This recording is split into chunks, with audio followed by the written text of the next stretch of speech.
I Portatori di Velluti, or the Velvet Bearers if you don't believe in the Italian language, takes us back to the land of Siracusa, a year after the events of Il Siracusano. The Carnival, an ancient festival within Siracusa that has been outlawed for the last 60 years, is being revived by the fledgling Nuova Valenzi, to demonstrate that the path paved by vigil and penance into a Siracusa without the need for families has borne fruit. However, unseen actors operate behind the scenes, hoping to drag the newly founded city back into the swamp that is Siracusa. All the while, the great game of the Signori de Lupi is reaching its climax, with tensions within the city reaching their breaking point. Perhaps some new and familiar faces can provide just the thing the government needs to keep the peace. All you need to remember is that there are two wolves inside you, and I am the meat to that Lapland Texas sandwich. The lore of this event is pretty solid. It doesn't give us much we hadn't seen before, very much just building on the blocks of Il Siracusano. Really what you like to see from a sequel event. So hopefully I won't allow this section to stretch on for that long, but it is me, so I apologize in advance. Siracusa is the same rundown place as before. The mob runs rampant and the people have to suffer the consequences, but there is a new island of hope within Siracusa, Nuova Valenzi, the sister city of Valenzi that was featured in Il Siracusano, a city without the families that have haunted Siracusa throughout its history. After receiving the approval of Signora Cecilia, Vigil and Penance have taken steps to prove that Siracusa can exist without the presence of the families. They introduced the new Urban Management Act, a set of policies which restrict the presence of the families within Nuova Valenzi. These policies include setting up a proper police force, as well as founding the Truck Drivers Union to add legitimate methods of public safety and logistical works. This, in conjunction with a strict legal system led by Penance, as well as a points system to grant citizenship, has drastically reduced the Familia's power. Not eliminated it though. The Saluzos and the Venezia have wormed their way in through more legitimate means, a winery and an automotive company. Fronts, to be sure, but ones that comply with the letter of the law. Although the strict enforcement handed down by Vigil and Penance makes them unable to openly practice their traditional functions, make no mistake, the families are still criminal organizations.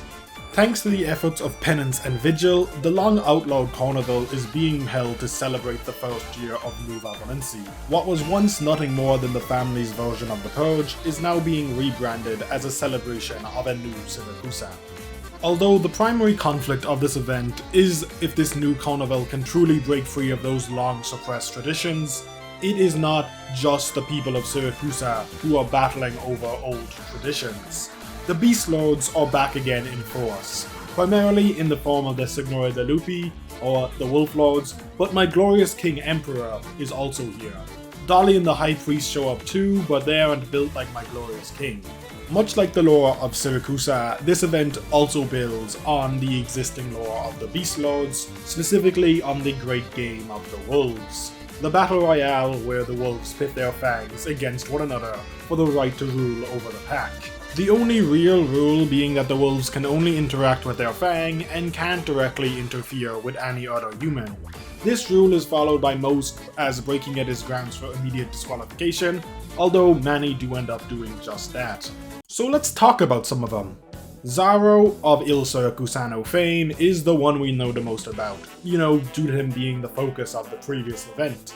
His fang Balone was killed, and due to this, he was disqualified from the round. He is now partnered up with Lapland, and her plans will no doubt spark up more interaction with his packmates. Caesar is Project Red's grandmother. She raised Red purely for this purpose, to slay the other fangs and gain control of the pack. Her grandmotherly persona is nothing more than a facade to further her own goals. Agnes, who we never got a proper sprite for some reason, is the wolf who raised Lunacub. Unlike Caesar, they actually cared more for Lunacub on a personal level, which is seen by Lunacub not being a weapon purely raised for the purpose of killing. She even asked Emperor to take Lunacub to Rhodes Island to keep her safe. Some good that did, as Lunacub would end up back in Nuova Valenzi anyway, but it's the thought that counts. Vargo is the brand new wolf that has just been introduced in this event without any prior build-up. His fang is Umberto, the grandfather of Operator Figurino. He is another wolf that also cared for his fang on a personal level. Not only did he give his fang time to raise his family, when the time came for the finale and his fang had grown old, he ensured that Ingrid would come to fight in his place. You might be able to tell, but the wolves' desire for control and their violent nature isn't all-consuming, and many of them form close personal connections with what should be nothing more than weapons. But moving on from the wolves, this event tells us how the Beast Lords have been influencing Siracusa from the shadows, with the floats that are used in the carnival being animals that represent the Beast Lords. Specifically of note, a bird, a sheep, a wolf, and a penguin. I could move past this, but I doubt I'll fit it into the video otherwise, because it isn't really story relevant. The Syracusans have a story about Emperor. There once was a mafia don who hated the sound of music, and had been banned from his land. One day, however, a penguin dressed in a black robe arrived in the city, and began to sing. The people, having lost the concept of music, began to chase this figure, but none could catch him. As more and more people chased him, the chase eventually became a great dance that filled the city. After 3 days and nights of this, the Don, enraged, attempted to catch him, but was caught up in the revelry and never seen again. Don't mess with Emperor. Not only is he packing heat, but he's the Arknights version of the Pied Piper. And that's it for the lore. Time for the characters. Vigil, Penance, Texas, Lunacub, Project Red, Dimitri, and Alberto are all characters we saw in Il Siracusano. For the most part, they carry on the characterization they had in that event, with Vigil and Penance being more determined than ever to make their dream a reality, and I must say, Vigil got that shit on for real, while Alberto and Dimitri focus on securing their footing in Nueva Valencia. Texas simply exists for this event. I would like to say that it's an exaggeration on my part, but for the most part she literally just stands around doing nothing. Lunacub and Project Red enter this event as fangs who spend the event fighting for the wolves who raised them. Mostly that is a background thing, and they don't get much focus outside of that subplot. Gambino and Capone are back again. Since Code of Brawl, they have really been on the back foot, and that's not about to change now. Underdogs or underwolves, they will remain. Figurino and Umberto are a family of tailors. Figurino is a young man who is still naive of the reality of the world, while Umberto is a fang who worked as an assassin for the Venezia family in his youth. Mostly serving the Fang's plot, their story tells us a lot about those who live in Siracusa and how the mob affects them even if they try to avoid it. Speaking of the Venezia, I would say that they are a unique thing, but they really are just another family battling for dominance in Siracusa. They are more open than others for having a family made up of non-Lupos. Hero and Volpo are also welcome. Fabrizio is the current Don, and Antonio is the current acting Don due to his father-in-law's old age. And the Volpo who worked with the group should be obvious if you are looking at the screen, but for those just listening, Ingrid, the mother of Suzerain, makes her debut. Her husband is a kitsune who is worshipped in a shrine back in Higashi, but she had to leave him. She was summoned to Siracusa on the behalf of Volgo to get revenge on the person who infected Suzerain. She spends the event defending Umberto and Figurino as she promised, while battling the Fangs to claim victory for Volgo. She forms a nice relationship with Penance as well while she's there, and overall I'd say she's my favourite character coming out of this event. Lapland obviously makes a return to this event. I say obviously because this is the Lapland Altar event. For the beginning, she takes a very passive role, with her main goal this event to test the commitment of people to their ideals. Be it the mob's determination to hang on to the power they once had, the new government's belief in a new Siracusa, and the people's commitment to opposing the mobs in a way that rejects violence. She even challenges the Immortal Wolves' traditions, forcing them to truly confront their ancient game. Very interesting stuff. Lapland decides working in the city as a taxi driver is also a good way to kill the time, so she really is just involved for the vibes. Finally, before we get into the story proper, Crownslayer. Our beloved bullying victim finally takes a big role in an event, having been upgraded from D-tier boss to D-tier operator. And the Crownslayer bullying won't be over soon, considering following the murder of her mentor by Red at the end of Il Siracusano, she has been trying to get a revenge on the young girl. And considering Red is still alive a year later, she hasn't done a great job. She has, however, found a home with the Truckers Union, who saved her from certain death following an encounter with Red. And that has reminded me that I didn't mention them yet. Two main members of that group that we know about, Summer and Irene. Summer is a rather unlucky driver. His daughter Guri was infected following the mob burning down the store, and unfortunately for him, he ends up working for the mob to pay his daughter's medicine and schooling fees. Irene is the leader of the Truckers Union, an all-around good person, doing her best to keep her trucker family safe and help penance keep the mob from the door. Unfortunately, many of the union members are still under their thumb, and Irene is too naive to help until it's too late. Alright, lore and characters out of the way, now for the story. The event is actually structured in a pretty interesting way, with 4 different character POVs, all centering around 2 big events before combining for the carnival, the car crash, and the burning of the parade float. I suppose there are technically 5 character POVs, but 2 of them have to share. Penance and Irene take up the initial focus before Ingrid takes center stage, followed up by Crownslayer, whose story pushes the general narrative past the Orsen before being capped off by Lapland, who leads everyone into the carnival. Very handily broken up into 5 acts by Arknights itself. I am tempted to force you through all 4 POVs, but combining them into one extended narrative probably makes for better viewing. Just know that to consume the event in its intended order, you won't have all the facts at one point. Our story begins with the carnival being the center of attention in Nueva Valenci. The acting mayor Vigil alongside the Supreme Justice Penance have been hard at work preparing for this moment. Signor Cecilia, agreeing to lift the ban on the festival, gives the duo the perfect opportunity to prove that the new system they have created works. Of course, behind the scenes things aren't so simple. Antonio has been preparing a hostile takeover. Sickened by this attempt at peace, he intends to use the cover of the celebrations to assassinate Vigil and Penance and return the city to the proper Syracusan way. In order to achieve this, he has been using his trucking company alongside coerced Truckers Union drivers to ship weapons into the city through legitimate means, cunningly avoiding the pitfalls of the law. All the while, the great game of the Signori de Lupi are culminating within the city. With Caesar having manipulated Project Red to return to Syracusa to complete the game, Crownslayer, for her part following the murder of her mentor, spent 6 months hunting Red down, only to be placed on fraud watch following many defeats, playing out very similarly to her initial confrontation with her in Lungmen. Following one such attempt, the trucker Summer would find the dying Crownslayer and bring her back to the Truckers Union for treatment. She would spend the next 6 months doing odd jobs for them, all the while Irene would work to ensure that Crownslayer would be given formal citizenship.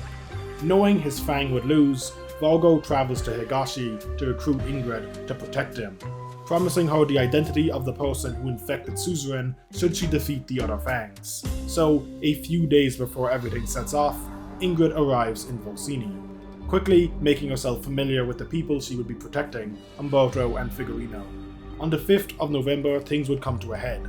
Vigil wanted to shoot a promo movie for the carnival and requested the assistance of the Truckers Union to do just that. Crownslayer, who was having drinks with the boys, notices Summer's odd behavior and stays behind. Learning that he is doing an illegal run, she offers to accompany him. Little do either of them know that what they are transporting isn't tires, it's weapons for the coup. After finishing the shoot, Vigil leaves to go meet with Dimitri, a man he hasn't seen in a year. What he doesn't know is that Dimitri has joined up with Lapland's father Alberto, so this might not end well for him. Not that he ever gets the chance to meet him. While Vigil is having a nice drive and our truckers are on the road, Red manages to track down Lunacub, who arrived with my glorious King Emperor. The two start fighting, but one of the stray arrows and a knife hits Summer's truck, resulting in him colliding with Vigil's car. Ingrid attempts to take care of Lunacub and Red, proving herself to be far more capable than them, but they manage to escape. Crownslayer sees Red leaving the scene and abandons Summer to chase after her, failing to catch her and missing Summers, who drove off after the incident. Figurino pulls the short straw as he sees the whole thing while attempting to deliver a suit to Alberto. Capone and Gambino kidnap him to cover up loose ends, taking him back to the Venezia's home to hide the witness. Luckily for Vigil, Lapland is here to save the day. She calls the police, getting the paramedics sent to the scene almost immediately. Summer, while all this is going down, drives the damaged truck to the port, where he hides it under a tarp, covering the floats. Thanks to the timely intervention of Lapland, Vigil survives, being rushed to the hospital by paramedics. Texas, who arrived with Emperor, is put on guard duty while Penance attempts to get to the bottom of the case. She immediately suspects Dimitri, who Vigil was going to meet, and confronts him about it in a restaurant that night. Dimitri denies any involvement, as you know he wasn't involved, but reassures Penance that he is attempting to get to the bottom of it himself. After he leaves, Penance has a few more drinks before having a nice conversation with Ingrid, who was also enjoying herself a night on the town. Just after parting ways, Penance receives word that it is a Vulpo that was seen at the crash. A Vulpo who just so happened to walk out of the restaurant a few minutes ago. While all that is going down, Irene finds Summer, who confesses to the whole smuggling thing. Obviously, Irene wants to help, so gets a list of everyone involved before knocking him out. Better to keep him safe unconscious than to let him wander off and potentially spill the beans. Unfortunately for Irene, she doesn't have a good option of who to go to for help. Penance is trapped by the confines of the law and might not be able to help Summer out initially. So she turns to Alberto, who readily agrees in return for a few favors from the Truckers Union. Penance sets up a trap for Ingrid at the local Rhodes Island branch as she expects her to show up there due to suzerain. Ingrid does in fact show up to find Lunacub, who is hiding out there. A short scuffle occurs before Penance apprehends the two of them. Penance attempts to charge the two of them, but Antonio shows up to defend Ingrid and pays her bail. Lunacub slips away in the confusion though, so she's also fine. After turning down Antonio's invitation to return to the family, Lapland appears before Ingrid and tells her that it is the Venezia that are holding Figurino hostage. This leads her and Umberto to the estate, where Fabrizio agrees to release the young man. In exchange for a new suit, of course, and for all the years of assassinations that Umberto has provided him. Although he measures him for a suit in silence, the reveal of his grandfather's past is a heavy burden for Figurino to bear. Antonio disagrees with his father releasing the two, but after a tense confrontation with Ingrid, he is forced to back down. But not before tipping his hat about knowing more about Suzerain's infection.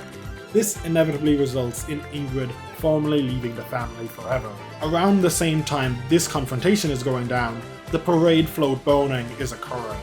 Lapland takes Texas on a drive, which takes the duo to the port for a good show. Crownslayer, having realized what Summers did, rushes to the port hoping to find the truck before anyone else, succeeding in her mission but discovering the weapons he was carrying. At the same time, the police are investigating the area, searching for the truck, and Irene and Alberto have showed up to remove the evidence too. Left with little options, Crownslayer sets the float on fire, with a burning wolf greeting those who came searching for the truck. Irene and Alberto are obvious suspects, but it was Irene's truck, so she's immediately put on trial to lessen worries before Carnival. The jury doesn't have much other than suspect evidence, but they need a scapegoat. Luckily for Irene, two upstanding members of the community, Alberto and Antonio, are there to help her. The two mob leaders use their combined might to get Irene off scot-free. Free of legal trouble at least. As she accepted the help of these very much upstanding gentlemen, they now have leverage over her. Unfortunately for the Truckers Union, they also got rid of some living evidence. Summers was killed by the combined efforts of the Saluzzo and Venezia, with Crownslayer dealing with the mobsters who took his lighter, but not being able to find the body. Crownslayer collects Irene from the courthouse and informs her of the situation.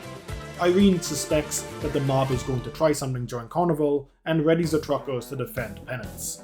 Meanwhile, Alberto is arrested on trumped-up charges by Penance to get him off the street temporarily. While this is happening, Antonio usurps Fabrizio so that he may carry out his coup. And in case you were wondering, the High Priest and Emperor were busy repairing the floats before Carnival. Yes, they got the High Priest working overtime to get floats ready, but considering he makes mechs on the regular, he good. Emperor is just there for moral support and also to be the foreman, because everyone needs a good foreman and there's no better foreman than Emperor. And so the night of the Carnival arrives. Dimitri uses the commotion of the night to go and visit Vigil personally, who is finally awoken after the accident. He needs Dimitri's help to go and give a speech, and Dimitri readily agrees to escort him. Meanwhile, Umberto accepts his fate and sends Ingrid off to complete her purpose in Siracusa. Red enters the room intending to kill him, but Umberto is already old, so she is the only person present as he passes away. the assassin who died of old age. Antonio sends his men to capture the courthouse, but the truckers arrive to stop their advance. Irene attempts to get Penance to label the mobsters outlaws to legalize killing them, but she refuses. The situation hasn't reached that point yet. And just to make things worse, Lapland drives a stolen Venezia landship into the square. She got that new fit on too, having decorated the landship into a beautiful stage for the finale. She kicks the weapons the ship was carrying down to the crowd below, just to make sure both sides are equally ready to kill the other. Texas leaps from the courthouse roof onto the landship to confront her, but Lapland has no intention of starting anything, just providing the tools to do so. She challenges Texas to a bet, whether the two groups would kill each other or not. With only 15 minutes before the parade reaches the courthouse, they don't have long to decide. Zaro even brought the other wolves to the landship to observe the whole thing. Figurino is also in attendance. He snuck aboard the ship and intended to destroy the weapons on board. Gambino attempts to stop him, but before anything bad can happen to him, Vargo rescues the boy. He cares deeply for his former fang, and that extends to his grandson, so Vargo sends him away, hoping that no more harm than losing his grandfather will come to the boy tonight. Things are on a knife's edge with Lapland's intervention, so Antonio intends to handle it personally. Unfortunately for him, Capone sells him out. Ingrid confronts the man who infected her daughter. Antonio wanted her help in destroying a rival family, and knew the only way to do so was to hurt Ingrid. And she just so happened to have a readily available weakness. This of course earns him a quick stabbing, with Ingrid leaving him to bleed out on the street. Antonio, still alive, hopes to salvage everything, but is confronted by one of the Venezia mobsters, who shoots him on behalf of Fabrizio. The sound of Antonio's execution brings everyone in the square to their senses, Irene stepping forward to offer the mobsters another pact. And so, when the parade arrives, they are greeted by two groups and a landship, with the last Texas and the Saluzzo's White Wolf standing front and center for everyone. Lapland admits defeat and offers a wolf mask to Texas as a way to welcome the crowd, bidding farewell to her old friend before exiting the stage. You are fun while you lasted. And just in time too, as Vigil arrives to give his speech.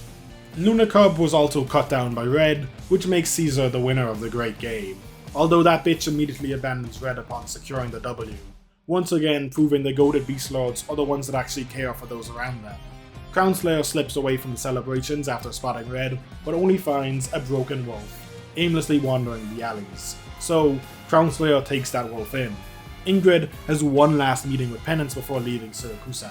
Penance issues a warrant for her arrest, which Ingrid treats as a nice little souvenir. Lapland makes Dimitri the head of the Saluzzo family, and ensures her father has a nice long stay in prison. Following the events of the carnival, Irene intends to resign, but Vigil doesn't accept it. He intends to punish the Truckers Union, but with what will be essentially a slap on the wrist. He is even now considering integrating the union into the government proper so as to avoid a potential repeat situation. Crownslayer meets up with Irene after this and announces her plans to leave Syracusa. Someone gotta take Red back to Rhodes Island, and she also plans on confronting Calcet while she's there. Crownslayer promises Irene that if she were ever to go and try and abuse her power the way Tallulah did, that she would return and kill her before such a thing would happen. And the event ends with Lapland being made the leader of the Signore de Lupi, all thanks to her antics at the carnival. The very mortal, very infected Lapland is now the head of the Immortal Wolves, and looks forward to meeting with the other Beast Lords who have travelled to Syracusa to discuss important matters. That, however, is a story we don't have answers for, and that is I Portatori de Velluti, a very enjoyable but rather pleasing story. Good things don't always happen to good people, and bad things don't always happen to bad people, but we get a good mix of both this event. I particularly liked Ingrid, as I've said before. She was a fascinating character, and I do hope we get to see her and Suzerain together in an event soon, hopefully visiting that unnamed, unseen husband of hers. It'll also be a good excuse to give us a Higashi event after 6 years. No, the Monster Hunter one doesn't count. Other standouts are definitely Crownslayer and Irene. I really enjoyed their dynamic, and it was nice to see Crownslayer finally given some focus. Even in the reunion arc, she was in the backseat, so getting to be closer to the front is a welcome change. Lapland was cool too. I enjoyed her. She wasn't really the main focus of this event, despite being the marketable character, and that's fine. Her seemingly having moved on from the whole Texas obsession is rather interesting. Hopefully in the future we get an event that kinda expands on their new relationship past this point, but only time will tell. Texas most certainly existed this event. Yep, she was around. Could have cut her entirely and nothing would have changed, but she was around. I also really appreciate the death fodder we got this event. The second we learned that Antonio was finally getting what he deserved was very cathartic. Samo dying was a genuinely kind of upsetting thing too, especially with Crownslayer arriving seemingly only minutes after the deed was done. Rough stuff all that. At least Irene is looking after his kid. So yeah, event's over, little delayed with the video, but things still running, so I technically ain't late. I want to hear your thoughts though, down below. Good event? Bad event? Enjoyable but mid-event? Let me know. Many thanks to the members of the factory. You were the Texas to my Lapland, the object of my obsession, fueling me through unhinged activities. Y'all, be good people, and I will talk to you in the next one.